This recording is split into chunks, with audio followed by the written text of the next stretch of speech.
The verse of the day is Hosea 6, verse 6. For I desire mercy and not sacrifice.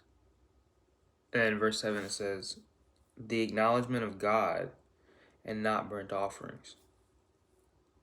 Now, I wrestled with this verse. I'm going to be real. I really wrestled with this verse.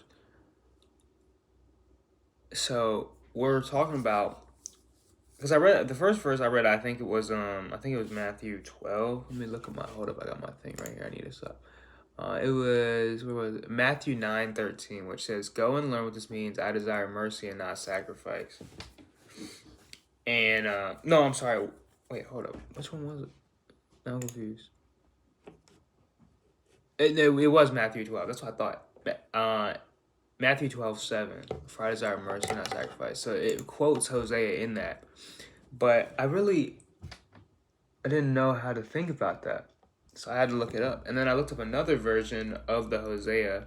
And it says, for I desire steadfast love and not sacrifice, and the acknowledgement of God rather than burnt offering.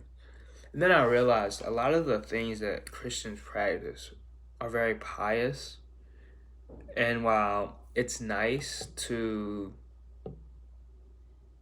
have religious tradition, the main point of the religious tradition was never for the sacrificial element of it.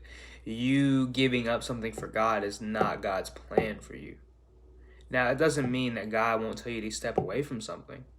But when you go out on a limb and say, okay, I'm going to make one day out the week, like the Sabbath, and I'm going to take that one day off every day for God, that's not God telling you that.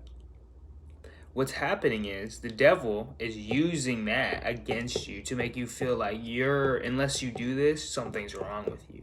That's why it says in the verse, for I desire steadfast love and not sacrifice. God wants loyal followers. It says in, I think it's Matthew, it's in Luke, it says, for if you want to be a disciple of me, desire yourselves and follow me.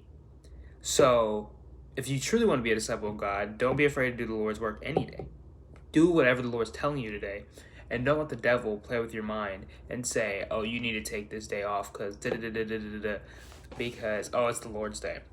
But you realize when you do that, the devil could totally be playing with you and stopping you from doing the Lord's work. Isn't that interesting? Isn't that crazy how that works? Isn't that interesting?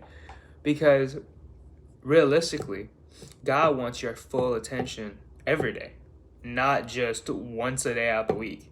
So let us pick up a cross in ourselves today and follow him with all of our hearts, and let us not become lukewarm before he will spit us out. Peace and love. It's a hard one.